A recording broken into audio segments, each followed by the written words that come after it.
Welcome back over to Jface Games. This is Jface, and we are talking about the TTRPG equation. And what is that? I think that there's an equation here that if you have a tabletop role-playing game, the tabletop role-playing game equals shared storytelling plus games plus toys, and we are finishing off in this video sort of digging and breaking apart the concept of storytelling, shared storytelling. And so far, in the first three videos, we've gone over sort of characters, and we've gone over promises, progress, and payoffs, and world-building magic systems. And now we're getting into the elements of plot. And we're going to find out what the hell that means. This is also from the Sanderson BYU YouTube videos, and some other things. This is the Sanderson BYU YouTube videos. This is Dan Harmon and his Wheel of Awesome. And then over here is The Art of Changing the Brain, right? So we're just going to get straight into it. This will be a little bit of a quicker video because a lot of it is just sort of showing, and then we'll get into, well, let's just show. So plot archetypes. What are archetypes? These are sort of your, these are archetypical story types, right? So recognizing characters and NPCs' needs, and then think about the conflict that pulls them apart. So you've got to understand what does the character need, what does the NPC need, and then you can fit an archetype to associate with that. And there are lots of different types of archetypes, right? And I'm going to go ahead and close down some of these so you can see the sort of overarching archetype names, and then we can open them up if we need to as we go down, right? When we're going through an archetype, we want to show progress, which we already talked about before, and slowly remove certain conflicts, and then we have to figure out why an archetype fits our story, and you can have multiple archetypes, right? So what are the different types of archetypes? Let's zoom in a little bit. You can have the procedural plot. That's an archetype. And this is, in essence, doing something hard. A rescue, get to the place, build the thing, the competition, the chase, the escape, etc. You can have a heist, which is more of the Ocean's 11, Italian Job, or bash and grab. You can have the con, a team con, a con contest, a one with strings, trading places. The mystery or the information, who done it, who do you work for, solve the crime. The travel plots, discover world outside, discover new worlds, defeat the evil, save the world. You build the team, win together, hero alone, which doesn't fit us. The monster kaiju disaster, the Frankenstein's dilemma, win better. The underdog story, survive the onslaught, etc., etc.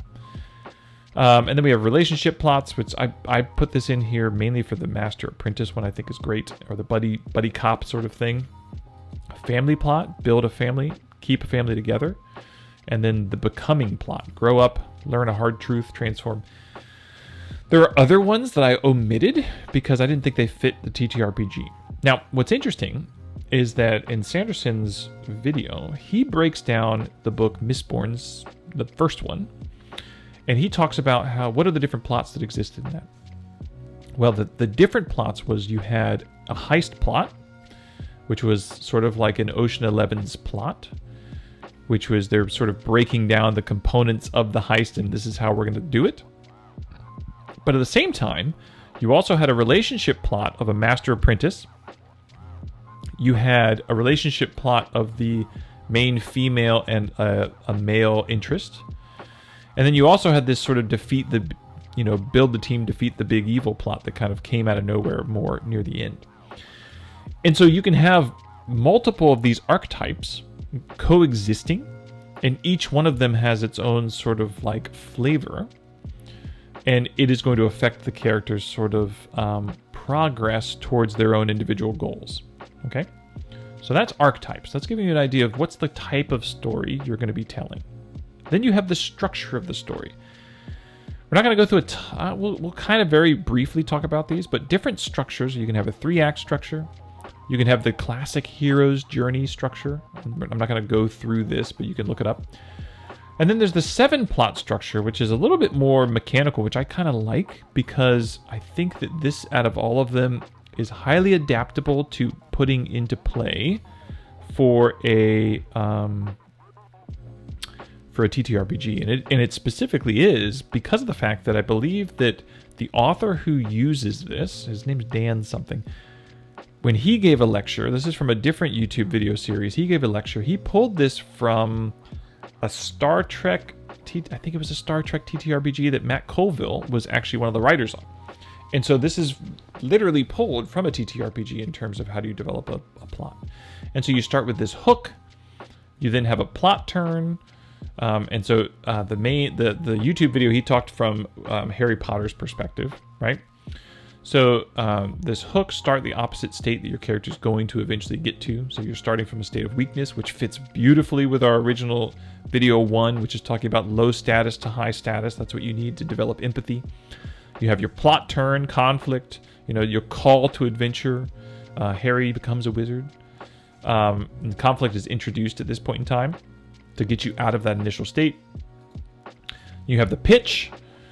Troll attack is in Harry as a pitch, introduces a threat, forces them to do something that they might not have wanted to do. So it's this, you're getting forced in this new role to do something you didn't want to do. Then you have a midpoint, pitch 2, another plot turn, and you have your resolution. And your resolution should technically be the opposite state that you were in initially, right? So it's a really cool device for thinking about a one-shot. I think about it as a one-shot. Now, you could have this both for a one-shot and you could have the same thing for an overall plot, right? Then on top of that, we have Dan Harmon, who's the writer of some great shows, Rick and Morty and Community, to name 2 really good ones.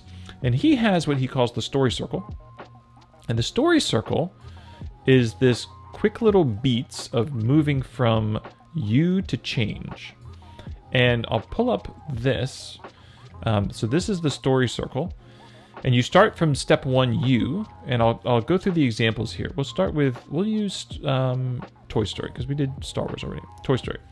We meet Woody and see the joy he receives from being Andy's favorite toy. So it's, who are you, to begin with? Then you have a need that comes up, right? We have this, we've introduced the protagonist, now we have to have this need. What do they want?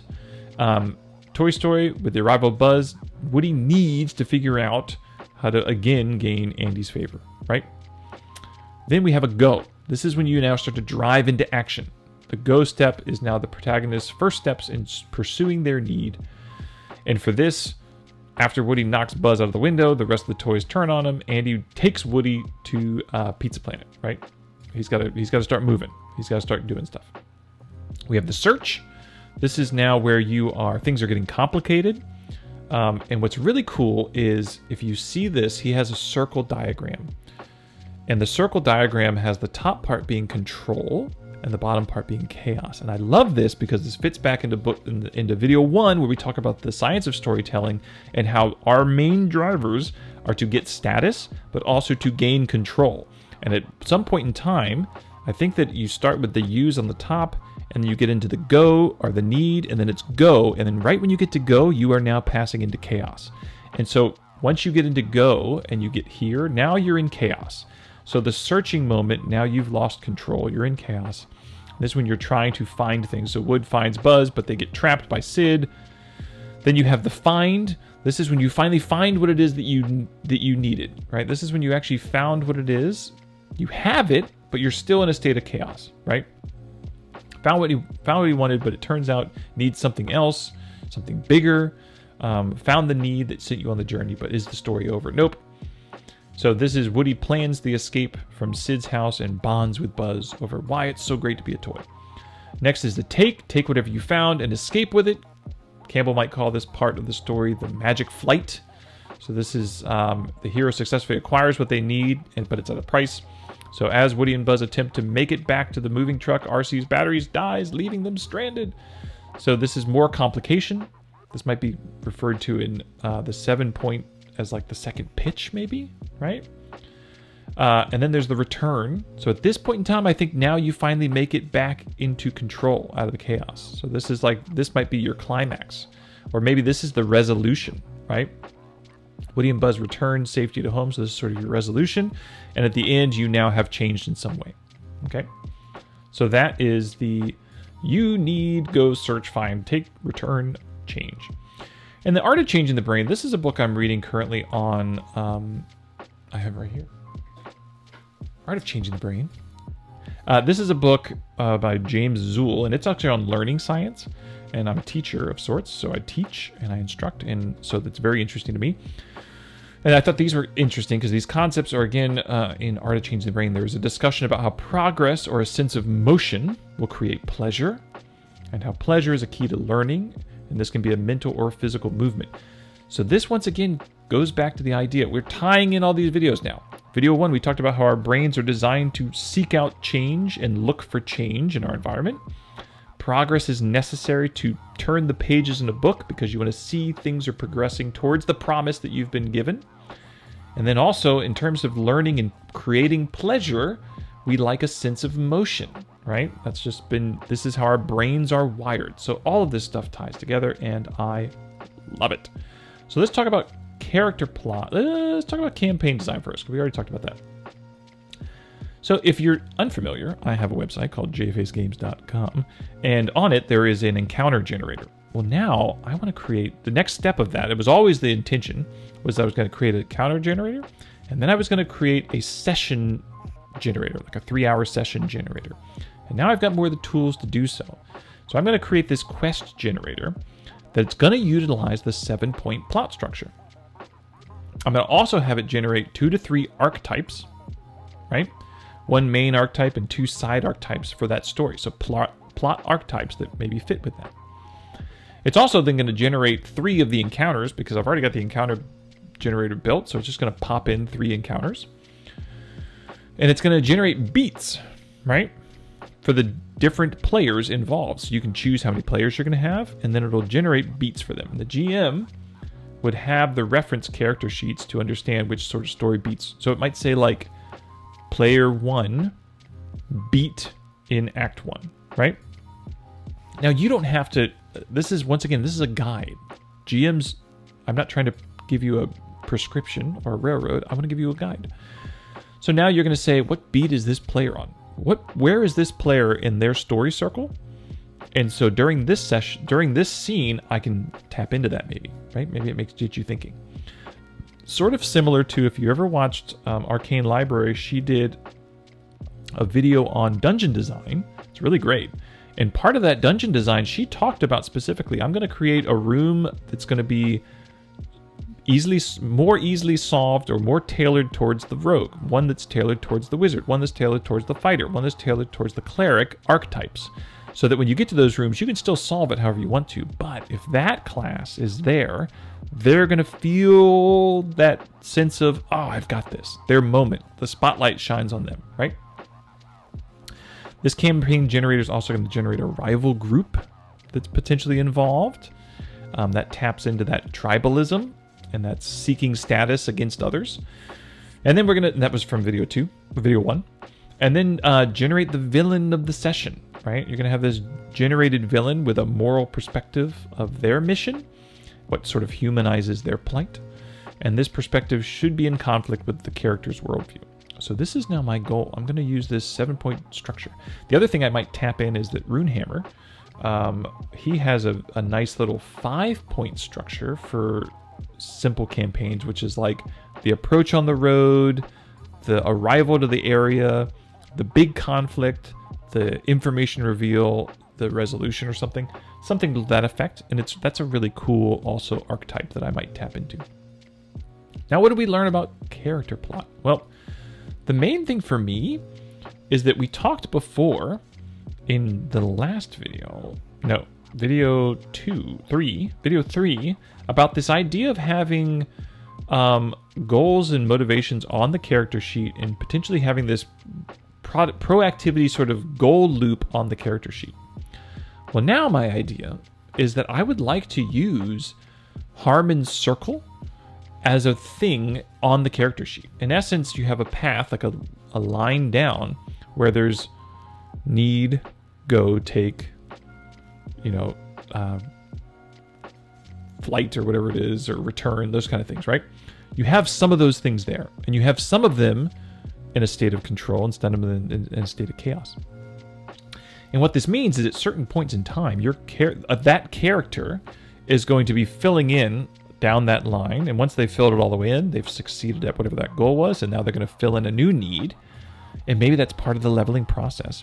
But what's also cool is depending on where they are in terms of what they've filled in and what they haven't, that's going to put them in a state of chaos or control, which then we maybe can tap into that. Maybe that's a status, right? And it's something very visual that could be really fun to put in there. But now maybe that's built into some of the powers, or maybe that's a condition. Who knows? I don't know yet. Or maybe that affects your flaw state, right? We talked in another video about having a default flaw state.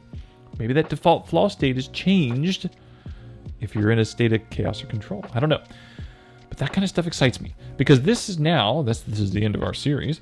This now starts to give me different ideas on how to invoke storytelling, potentially from a mechanical standpoint, but potentially from I've had too many sessions with players that they're just all about the game and the toys, because the shared storytelling is not flushed out, or maybe we're just novices at it, or in the past we have been, or it doesn't feel natural for some people to understand what that means, or they haven't really flushed out their character and they don't know what that means to be a character, and they haven't written a 2-page backstory. And so for players that don't fit that mold, well, let's create into the game ways that it's almost intuitive for them to tap into this shared storytelling. So that's it for today, guys. That's it for this video, video 4 in this series of deconstructing the TTRPG equation. Next, we get into games. And so tune in next time. We now tackle a whole new algorithm. I love algorithms. They're a lot of fun. Hit the subscribe button, hit the bell, hit the like, and I hope to hear from you guys soon. Leave comments if you enjoyed this so far, and talk to you later.